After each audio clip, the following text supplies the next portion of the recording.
Yan. So, what's up mga boss? So, yung topic natin ngayon is introduction of in forex trading. So, start tayo by siguro 8 p.m. Wait natin yung iba.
Hey, shoutout kay Boss Mix, no?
What if live din tayo sa TikTok?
Yan. Type 1 daw mga boss if narinig ako na maayos. So, start tayo mga boss.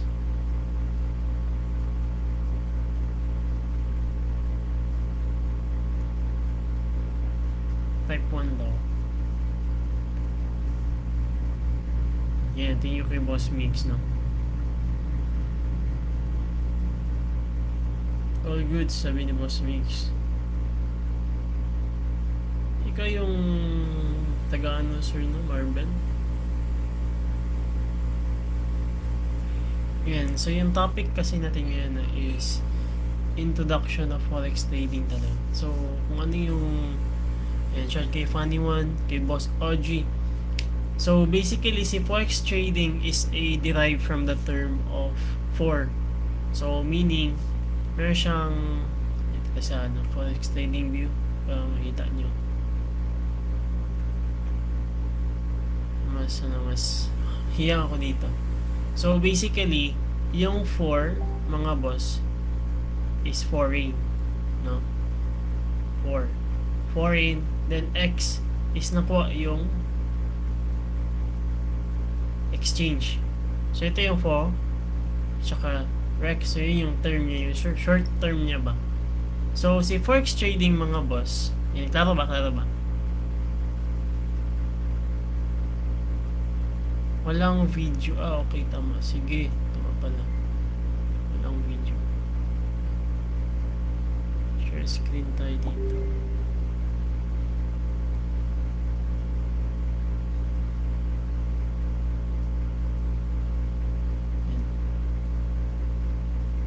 Yan, okay na boss?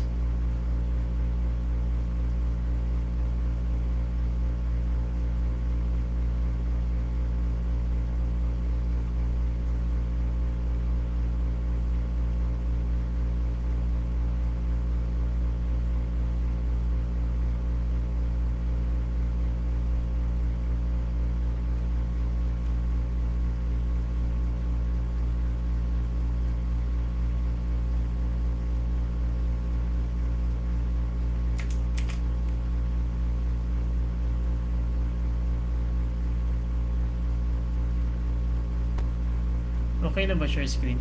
Double check na ako.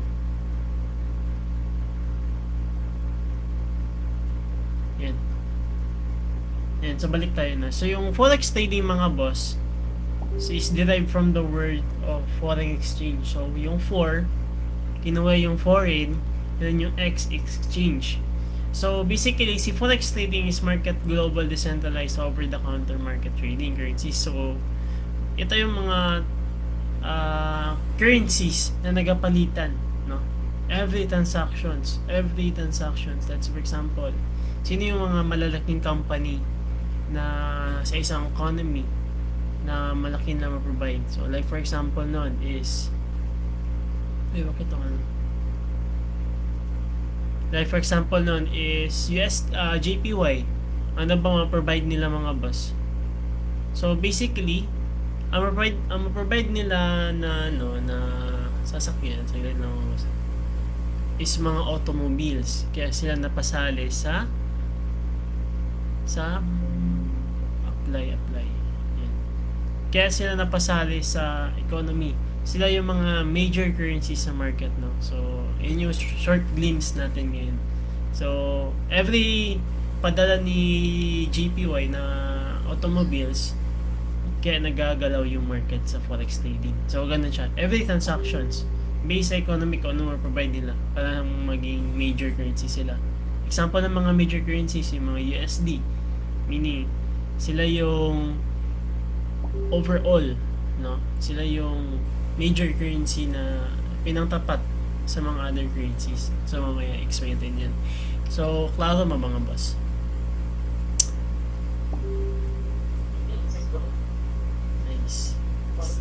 So dito, si volume mga boss, yan, may mga average trading volume per day. So yun yung sabi ko kanina. Yung volume, yun yung pera na umiikot. No, umiikot na volume. So basically, ito yung examples natin, yung mga London Stock Exchange. So ayan.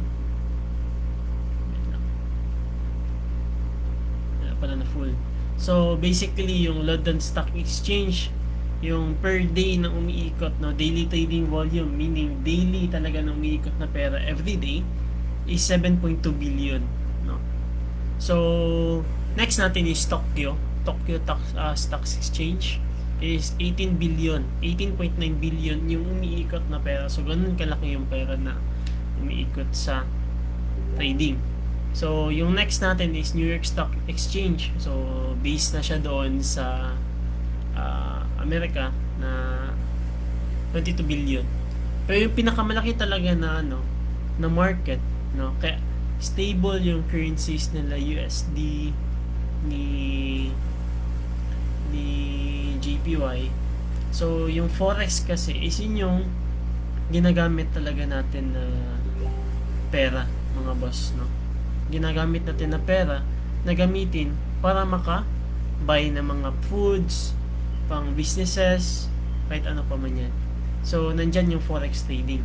So, consider si forex trading is the most liquid market, meaning malaki masyado yung volume na pera worldwide, no? Kasi 7.2 trillion USD per day yung umiikot na pera sa trading. Yan. Yung umiikot. And then, yung next natin is 500 billion USD for stock totally sa New York Stock, 24 billion per day. So, like for example, mga boss, yan ang magbasa sa like for example, 1% lang sa isang 7.2 trillion na makuha mo per day. So, ganun kalaki na masyado, mga boss. So, hindi siya joke na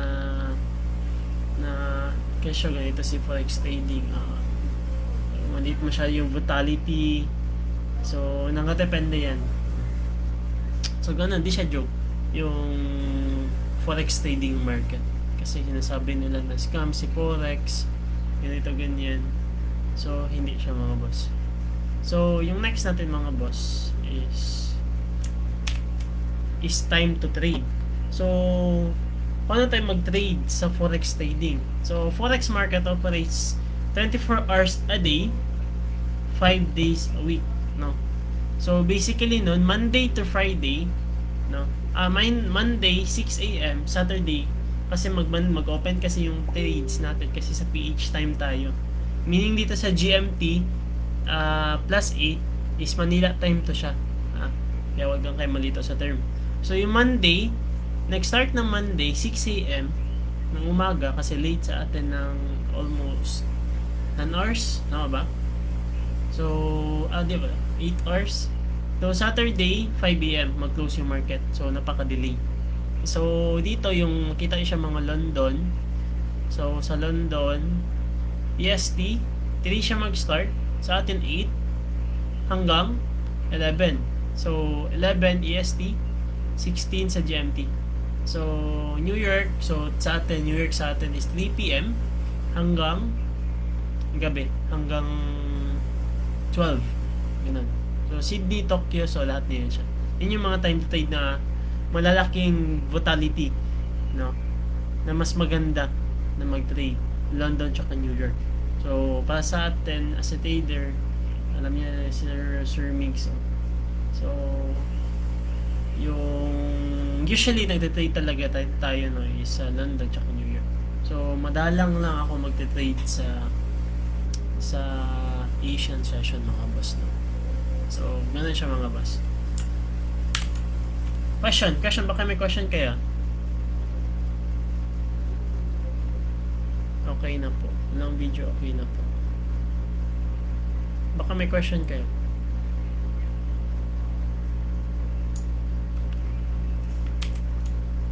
Yan.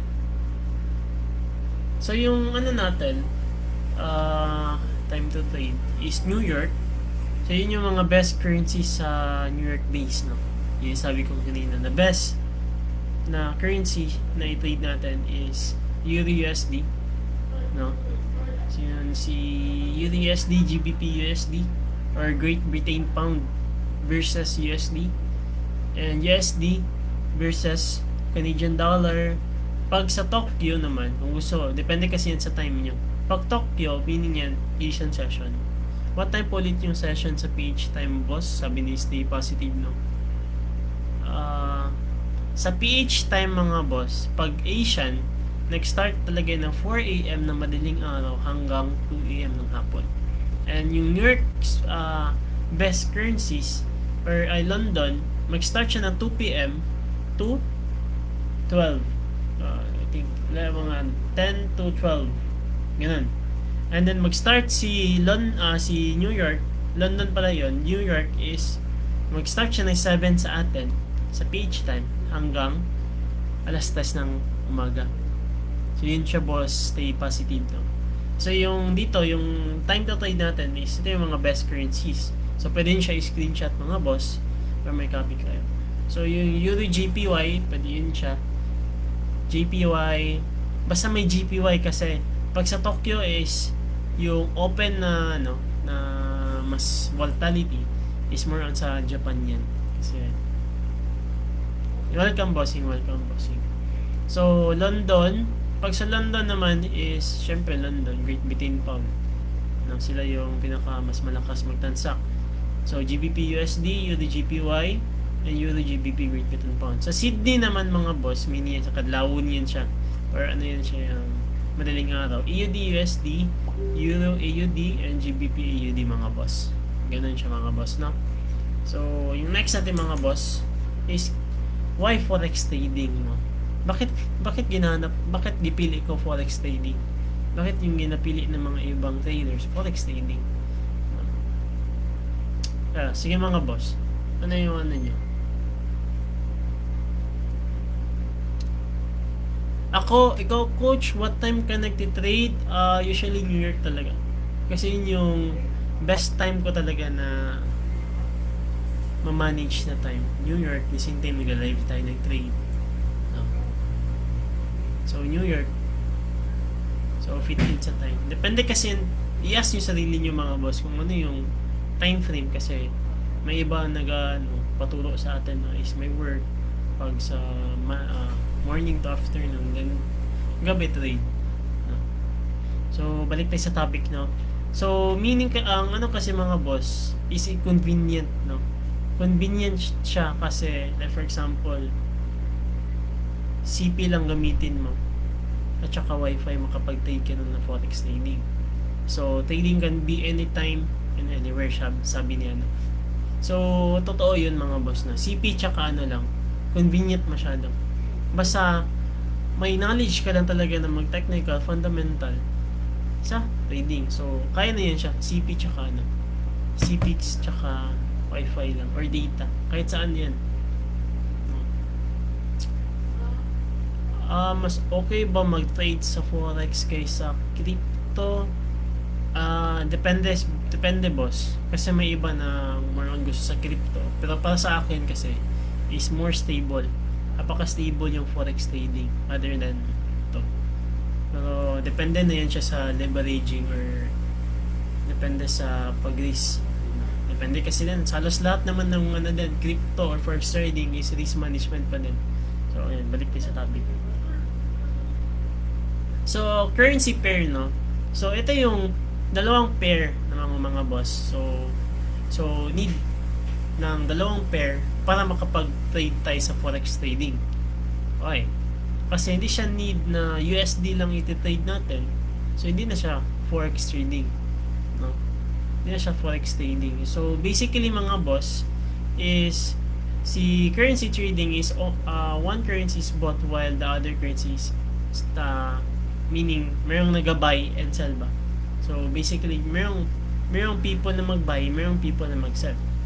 Tama? Mayroong people na mag-buy, mayroong people na mag-sell. So, ganun siya mga boss. Para matawag siya forex trading. So, like for example, balik tayo sa topic kanina example kanina na USD, JPY. So, anong need ng mga ng mga taga-US na product ni Japan? Sige daw. Ano mga na-provide ni Japan? So, yun yung na-provide nila is mga automobiles, yun mga boss, automobiles, whilst gina-provide ng mga US company is more on more on companies mga boss, no? Companies, like for example, Google. So, sila yung gumagawa ng ano. Google is based sa Amerika. So, sila yung hawak sa buong mundo. Kasi napabilang sila sa most major currencies talaga sa forex trading. Yan, so gets mo. Oh, Toyota. Nice, boss, yes, no? Toyota. Ano pa? Toyota, Honda, Kawasaki. So, lahat ng mga Japan, gina-provide nga lahat. Sige, like for example, iba na naman. So, magets yung mga boss. So, per day talaga mga boss na is merong transaction every day sa forex trading. No? Ganun siya. So, next natin mga boss is, ito yung mga top currency pair. No? So, Euro or Euro dollar, USD, US dollar, JPY. So, yun yung mga short term natin. Japan yen, CHF, Swiss franc, no? AUD, Australian dollar, CAD, Canadian dollar, and NZD sa New Zealand dollar. And then yung lastly natin mga boss, ito yung British pound. So, itong Euro tsaka USD, JPY is may kanya-kanyang may reason mga boss, no? Ito yung mga may reason na ano yung ma-provide nila. Thank you kay MSK, no, sa pag-send ng flowers. So, sa Euro mga boss is ma-provide nila, pagkaalam ko, more on, pero sa sa USD, balikan natin yung mamaya. USD is more on companies, Google, Netflix. So, yun yung ma-provide nila, no? Big companies, pagsabihin talaga USD. Sa Japan naman is, yun yung sabi ko kanina is Honda, Toyota, so mga automobiles yung provide nila worldwide. Si Swiss franc mga boss, bakit siya napabilang sa top 8 currencies is yun yung safe haven ba? Meaning sa safe haven mga boss, yung ano niya, kahit mag World War 3 pa naman dyan, mag World War 2, World War 4, so yung pera mo doon sa sa CHF is hindi siya magalaw ba. So ganun ka stable yung Swiss franc niya. Sa AUD, Australian dollar, pagkaalam ko the largest milk provider, and si Canadian dollars and so on. So kalimutan ko na yung iba, no. Kaya mapabilang siya sa 8 major currencies. So yun yung mga reason. Hindi lang siya na, ito yung major currencies na, na need gamitin natin. Hindi siya ganun. Nakabase pa din sa economic status nila, mga boss. Nakabase sa tao. Bakit siya base sa tao? Kasi need ng tao para mag-angat ang economy. No? Need ng tao para mag-angat ang economy. Like for example, ito lang, malungkot masyado ako kasi bakit hindi siya napabilang si PH sa 8 major currencies, no? Is yung wala kasi provide yung Pilipinas, mga boss. Ano yung provide nila? Yun yung mga tao. So mga DOH, yun yung malungkot masyado ako, no? Kasi wala ginagana si PH. So okay lang yun. At least ang kagandahan sa PH mga boss, yun yung mga is stable masyado yung interest rate natin dito. So yung interest rate natin dito is napaka-low, stable masyado, na kung i-compare mo siya sa other economic is taas masyado yung inflation rate ba. So okay, napaka-okay talaga yung PH na So based lang sa sa economic status, stable si PH mga boss. Yun yung di mag-get sa iba na gasto na pa, magastos masyado yung PH, ganyan. So, ganun. Okay ba mga boss? Nakasunod ba? Type 1 daw mga boss if learning. Type 1.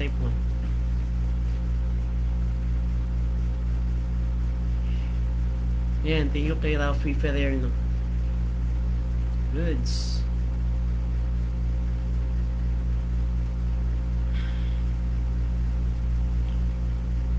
So, yung different types of currency pairs is yung tayo sa PH, pabilang tayo sa exotic, no? So, exotic currency pairs, cross currency pairs, and major currency pairs. So, yung exotic is madalang na masyado na tinitrade or hindi talaga siya advisable na mag-trade kasi malaki masyado yung spread. So, kung mag-trade tayo as a forex trader, mas better talaga mga major currencies yung tinitrade natin, no? So, mamaya explain natin yan. So, si major currency pairs, mga boss, is refers to the most traded currencies in the world, no? In the world pala.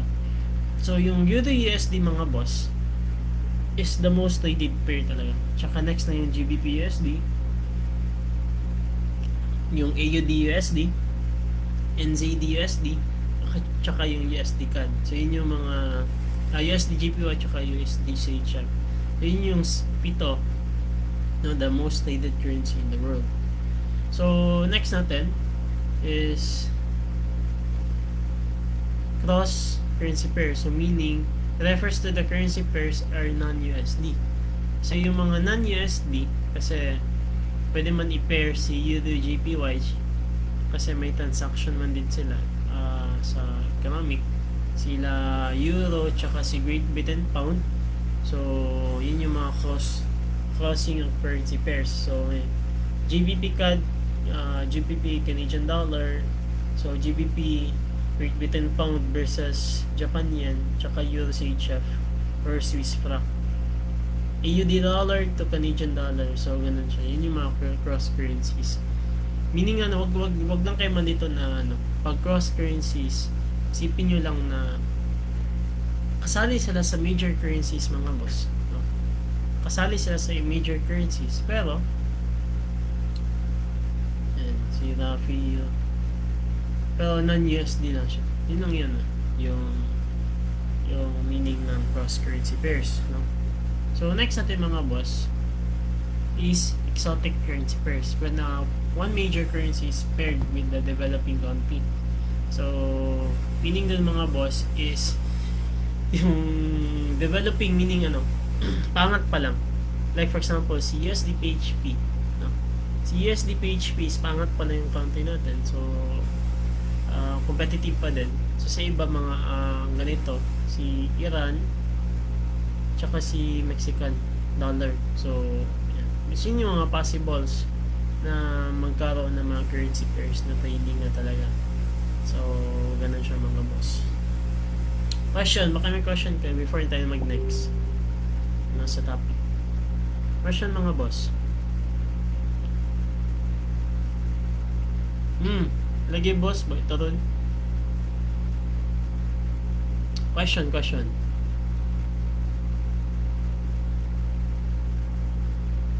Yan. So, baka may question ka, boss Richard, kay boss Migs, kay Lelet, kay Sarah Jane, siya. Baka may question kayo.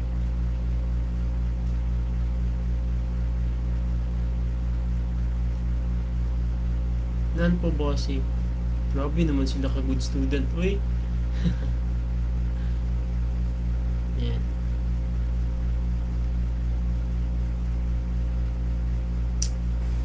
Eto. So, yung next topic natin, mga boss, is what is lot size, peak spread, and leverage. Yan. Shout kayo kay Cyril Buko na sa pag-join ng live. Yan. So, lot sizing, mga boss. So, dito, mga boss, is commonly traded in specific amount of called lots. So, basically, mga boss, yung number of currency units na need mo i-buy or mag-sell. So, the bigger lot size, mga boss, the more high risk yung trade. So, the smaller lot size, mga boss, is yun yung pinakalas na trades. So, ito yung first example natin, yung standard lot. So, yung units niya, mga boss, is 100,000. Then, yung volume na ma-trade mo lang is 1. No?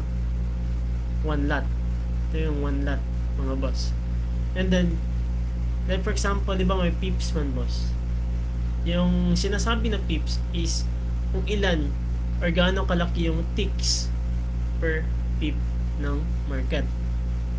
So like for example, si euro mga boss is nagano siya na war. And then specifically, so meaning pag nag-war, magbagsak yung economic status ng isang bansa. Tama? So pag nakalagay ka ng 1 lot doon, mga boss, then anticipation mo na magbagsak talaga yung euro. Pagka Monday, so i-calculate natin, at 1 lot yung i-trade mo, nag-sell ka agad-agad. Then pagka Monday, naka-gain ka ng 1,000 pip.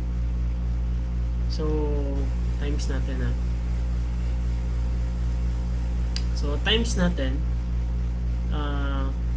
$10 kasi yung per move ng 1 lot is $10. $10, 2 pips, $20, 3 pips. So i-times nyo lang siya mga boss ba. Klaro ba? So per pip is per tick talaga is $10, $10, $10. Like for example, pag naka limang $10 na selling mo, pababa yung market is meron kang $100 na profit. How much more pag ganun anticipate mo siya? So $10 times 1,000, so 1,000 pips. So yung calculation natin mga boss is $10,000. Yan yung calculation natin. $10,000 in just 2 days na ma-trade nyo sa forex trading. Kasi nag-base ka sa strategy mo na pag mag-war, ang isang economy is magsalagay. So yung profit mo doon is $10,000. So ganun lang ka-basic mga boss. No? Klaro ba? Type 1 daw mga boss. Dito sa lot sizing.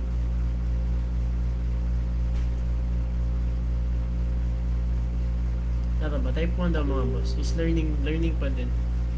Grabe si Dibay, type 1 daw yan. Thank you kay Dibay na siya kay Francis Abunita. Siya kay Zoom user. Wala kang name boss, Zoom. Ano yan.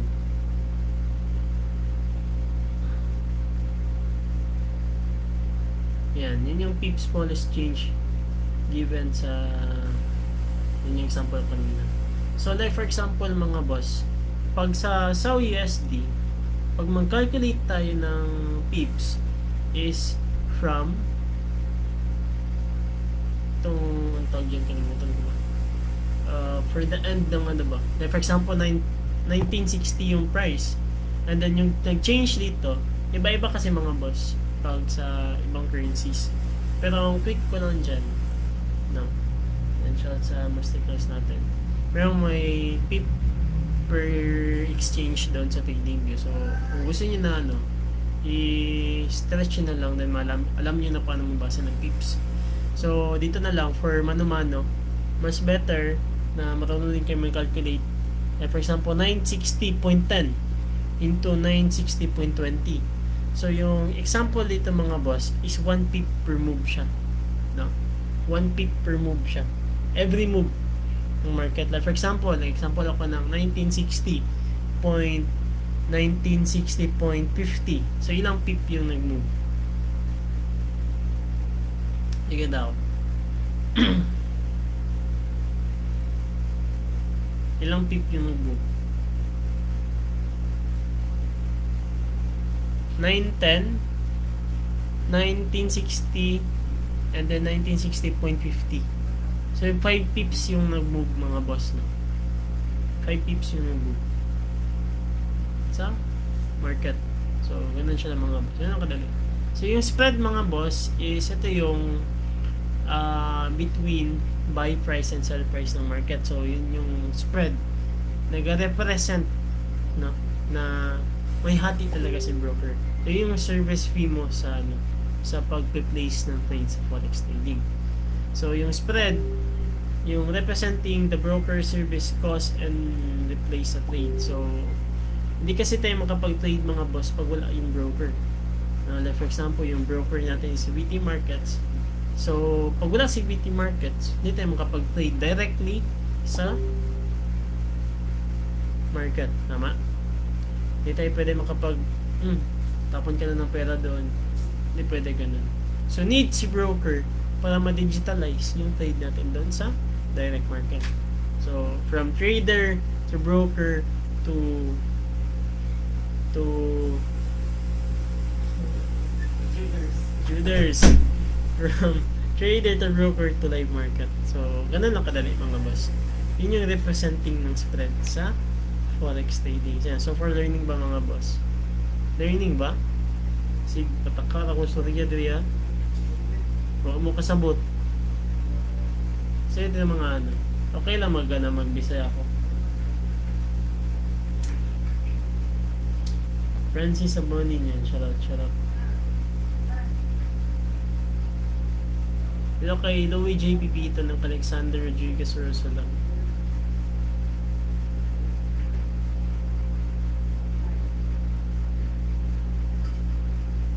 Yan.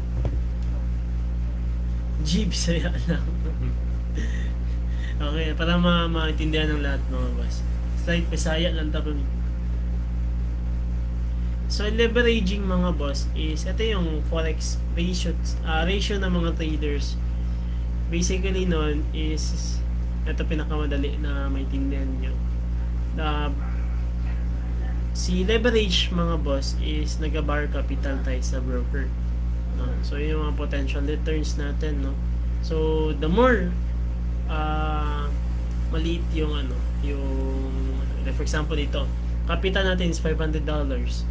Then leverage natin 1 is 200. So para makapag-trade tayo sa forex trading mga boss is di pwede na need mo mag-borrow capital para maka-increase tayo ng potential sa returns. So for example yan 500 times 200.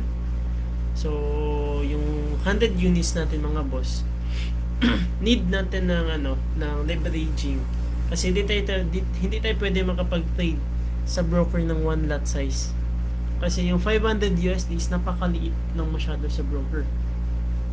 So need natin ng broker para ma-leverage natin or para ma-high yung potential natin na returns, no, para ma-increase pa talaga siya ba, no. Then for example pag 1 is 200, then for example 500 times 10 then 1 is to 3 na siya, so i-times siya lang. Pero usually na-advise yung mga boss is 1 is 200, mas okay na yun siya. At least hanggang doon lang yung buying power mo, 1 lot lang. Hindi ka na mag-over kasi may mga traders kasi nang baguhan pa mga boss na gusto nila the more leverage, the more potential return. Pero paano, no? Kabaliktaran yung mangyari. Masunog agad yung ako. So yung mga advice ko mga boss is risk talaga. Mag small risk lang kayo sa trading. Hindi kayo mag-base sa mga gambling mindset sa ganun. Actually, meron tayong topic niyan sa Forex Masterclass. So, siguro mga day 5 na yun siya. So, dito lang yung focus ko mga boss. Lahat nag-matter sa leveraging kung 1 is to 2, 1 is to 3. No? Kasi, yung basement natin para magtagal talaga sa Forex trading is maging business mo siya. Hindi siya i-gambling na i-trade mo siya. So, sino dito yung nag-trade ng forex trading na matagal na? No? Gusto high return agad. Sino dito mga boss? Gusto sa 100 USD turn into 1,000 USD. Sino dito ganito? So, walang ganun mga boss. Kung gusto maging stable, small amount at a time. No? Ganun siya mga boss. So, kahit 5% to 10% niya mga boss, no? Malaki na masyado yan sa forex trading. Kung i-annually mo siya, so, like for example, yung mindset niya lang sa business. Pag nagkapital ako dito ng $100, in just 1 year ba, ma-ROI ko to siya? Kasi yung target mo is 10% a month. So, more on dapat isipin yung mga boss is long term. Huwag yung short term na big return pero may possibility na high risk na maaga yung account. So, for learning ba? Yung mga boss. Ganun talaga mga boss.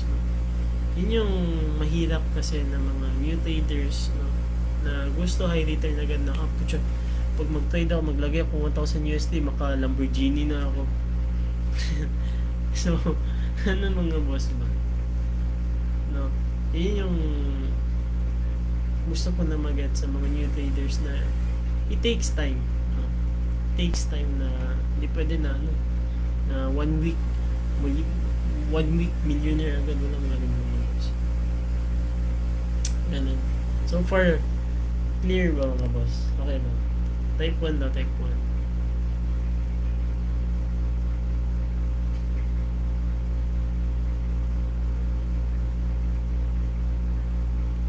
Type 1 yan. Si Rafi no. Thank you kay Rafi no. So, waiting test na yung 30. Yan. So, next natin mga boss is yan. Dito yung mga different type of chart. So, si different type of chart mga boss is ito yung line chart. So, basically mga boss, wala to. Really. Basic lang. Wala yung dito. Ano eh? Hindi mo. Tulo ba to? Okay? Awa, Ding. Ding. Wala, Ding. Sige. Duplicate na daan eh. Ito. Sige. Tapos swap line to. Sige. Swap line to. Sige, sige, sige. Okay. Ha? Yan, so balik tayo sa topic mga boss. Na yung line chart mga boss is nag-represent na ito yung mga way back na ano pa. Kasi alam mo yung chalk pa lang na ano na chalk. Wala pa kasing digital dati sa ano sa forex trading. So para pa siyang traditional ba. Wala pa mga PC way back 1990, so chalk trading. So ito yung ginagamit nila, chalk. So nag-align ng line, ganito ganyan. So nagataas mo yung market, bagsak na naman, taas na naman, bagsak, taas na ba. So yun yung line chart mga boss. Kaya nag-go yung line chart. So yung, ito yung usually na ginagamit natin, no? Candle chart na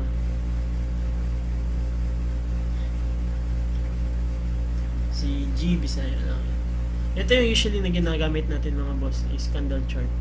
No, ito yung base. Ang nakagawa nito is candle chart yung mga Japan. So basically ito mga boss, meaning bakit candle? Kasi para siyang candlestick. Para siyang candlestick mga boss. Kaya kita ko siya candle chart. No? So dito naga-base yung mga patterns natin, mga technical analysis. Kaya mas maganda yung ano, yung mag-use tayo ng candle. Okay.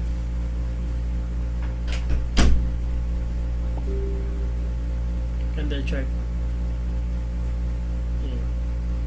Yan yung example ng candle chart mga boss. So may red, green candlestick, red, green candlestick, red. So basically yung ano, red is meaning downtrending yung structure. Green representing for buying. Ganito na, green representing for buying, red for representing for selling.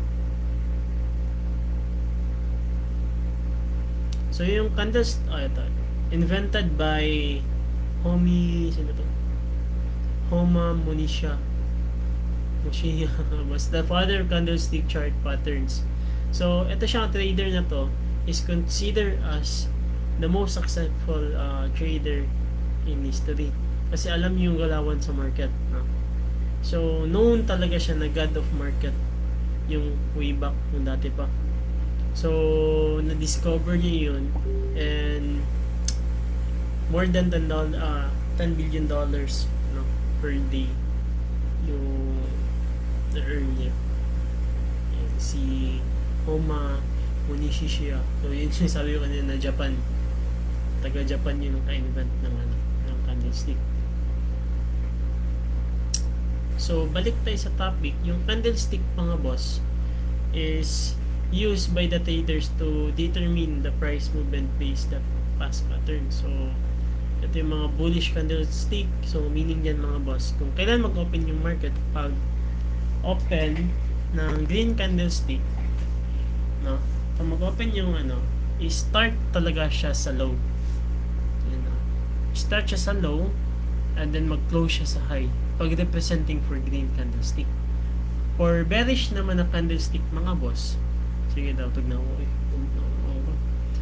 ano, nag-start siya ng ano, ng low, high pala, kabaliktaran lang siya ng wait lang mga boss, okay ba audio sa live?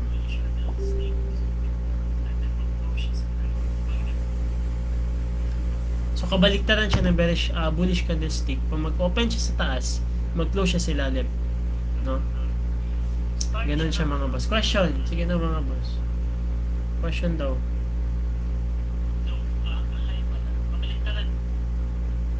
Question. Tignan mo yung question niya mga boss.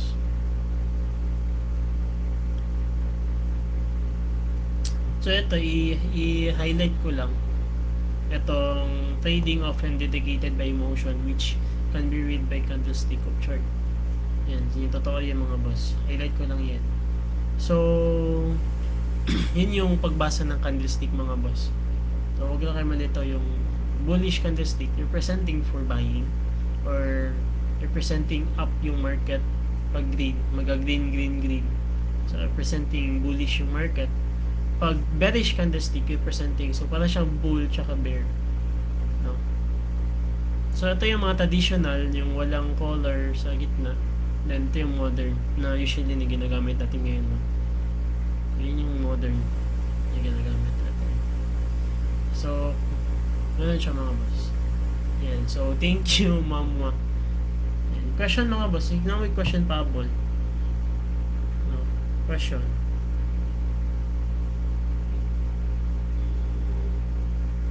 Okay, may question kay Pablo sa ano, sa topic natin ngayon.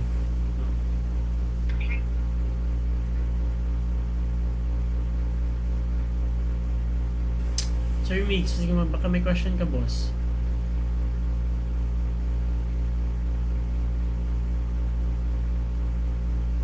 Trade pa dito US 30 no? 9:30. So, i-quick natin, i-share ko lang kung paano mag-navigate ng trading view, no? So, makita nyo share screen mga boss.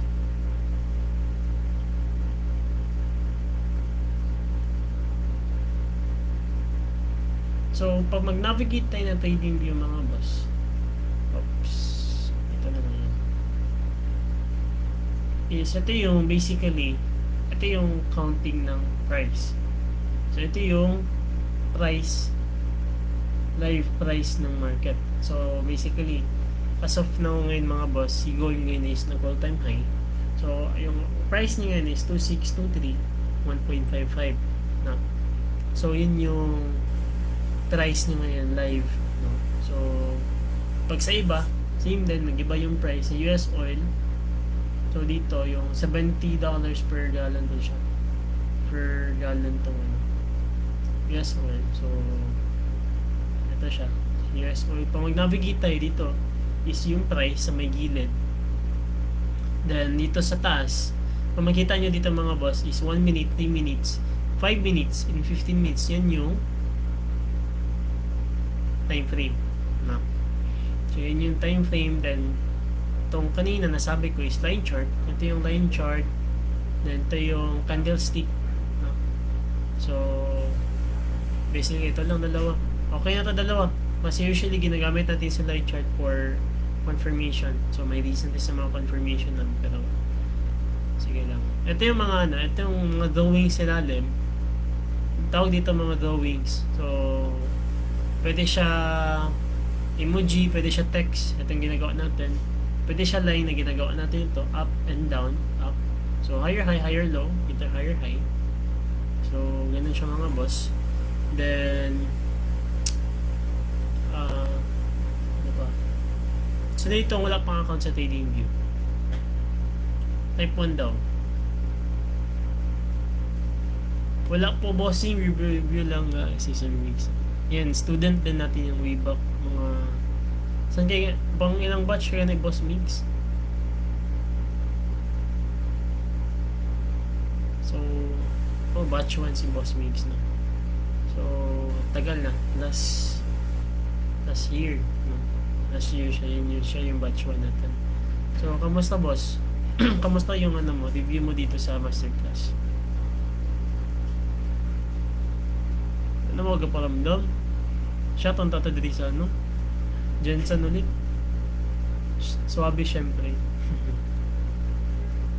Shot na naman tayo. Na busy boss. Okay na yung boss eh. Buhay lang ako. Sige, next time tingnan ko yan. So, yun yung mga US oil. So, ito yung itong watch list ng mga boss na makita nyo sa may right, no? So, upper right or lower right. So, dito yung mga currencies na usually trade natin. So, dito yung mga BTC USD, pag sa crypto trading, sa USD, CDXY, USD CAD, so yun yung mga USD base natin, GBP AUD. So, ito yung mga cross pairs natin, Euro. So, yung major natin dito na nitrate is Euro USD, saka si South USD pag sa commodities, no? So dito, so far yun naman yung sa trading view natin. Pero kung gusto mo talaga magbatak yung mga boss, so pwede kang mag-search sa YouTube or magpatulong sa atin, no? So PM nyo lang ako kung ano yung mga questions, no, sa trading mga boss. So ano pa ba? Natulungan ko mag-check na MT4. Paano kayo mag-navigate na MT4 sa forex trading. So click natin itong paano tayo makakuha dito, paano tayo maka-access sa MT4 is need nyo mag-download sa kanya-kanyang broker nyo. So yung VT Markets, punta kayo sa VT Markets mga boss para ma-download nyo itong MT4 account. So meron din dalawa, MT4 at MT5. So yung dalawa pwede nyo i-download, no, para makapag-trade kayo direct na sa forex trading market. So dito mga boss, navigate ko lang. So as of now, meron tayong trade ng buy to buy. So ito sa may low, kabaliktaran siya ng sa trading view kasi sa right yung watch list ng mga currencies, then dito sa market watch or market currencies is sa left siya. So wag lang kayo malito. So dito yung mga DJ30 natin, SP500, NAS100, USD, South USD. So kung mag-check kayo, right click nyo lang tong yung gusto nyo na currency natin doon, then click tong chart window. Yan. So meaning yan, nagdagdag ka na isang currencies na matridan mo. Then dami kasi template, then create temp. So depende sa'yo kung ano yung template, no, na gusto mo, kasi may kanya-kanyang traders na preference na gusto black and white. So depende sa trading style nyo kung ano yung gusto nyo mga boss. Ganun siya. So kung mag-trade kayo, click nyo na tong show trade panel, or kung gusto nyo yung shortcut, Alt-T, no? So yan, yun yung selling natin tsaka buy. So basically yun mga boss, 0.20 pag sa $100, yun yung lot size. 0.20, yun yung lot size. Then sell, or nakataban siya, sell or buy, no? Selling or buy. Yan, question dito sa trading trading navigation. So trading view tsaka MT4 yung ginamit natin ngayon. Then dito sa taas, sa may upper left, dito yung mga file, view, insert. So chart, tools, yun yung mga tools natin na may ginagamit. Kung gusto nyo gamitin na window at saka help. Yan. Pero dito sa file, pwede ka mag new chart, then depende sa kung anong currencies. So pwede kayo mag-explore dito ng mga other currencies or commodities, no? Or mga indices. Kompleto yan lahat Si VT Markets, kompleto lahat ng mga ano. So,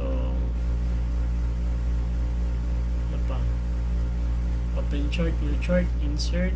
So, dito sa mga lines, yan yung vertical line, horizontal line. So, dito sa inserts, at saka sa lines, ang meaning nun is, yun yung mga drawings. For example, lagay ako dito vertical line. Yan, naglagay ako vertical line. So, pag sa trading view siya, drawings ang tawag doon. Yan, baka malito lang kayo sa terms, no? Huwag lang kayo malito. Yan, shapes. So, dito, pwede ka mag-box. Pwede ka mag-triangle. Insert ulit. Shapes. Triangle. Pwede siya ganun. Yan. So, triangle na siya. So, ganun siya mga boss. Chart. Ano pa ba? Dito sinalim sa may lower right. So, dito yung mga trades natin. Trades, exposure, account types, or account history, alerts, mailbox. So, wala na yung mga pulos mga boss. Yung alerts, mailbox, market, signals, wala na yan. Pag gusto nyo ano. Boss, thoughts mo sa PMI. Guys, mamaya, boss Nerky. I-answer ko yan. So, ano pa ba? Ano pa question yung mga boss? Exposure, balance yan. So, dyan yung makita yung balance, equity, margin, trade. So, dito natin siya. Yun yung ano natin. Trades natin tick chart. So, dito yung tick per chart. So, as of now ngayon mga boss is nagbagsak si USD. So, congratulations sa nakapag-sell sa atin ka dito kanina. Congratulations kung sino kasabay.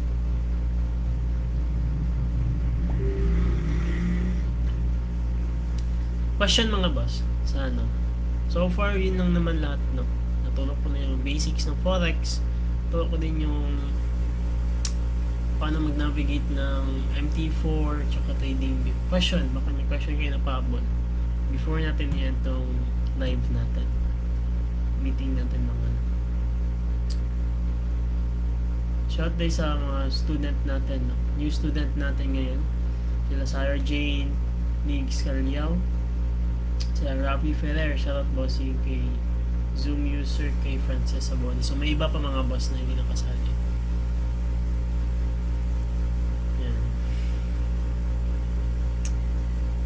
Question mga boss, question.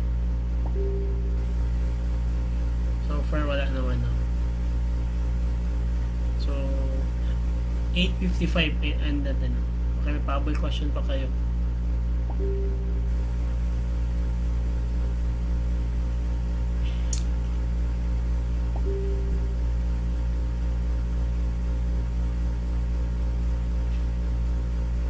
Yan, so far wala naman dito sa ano natin.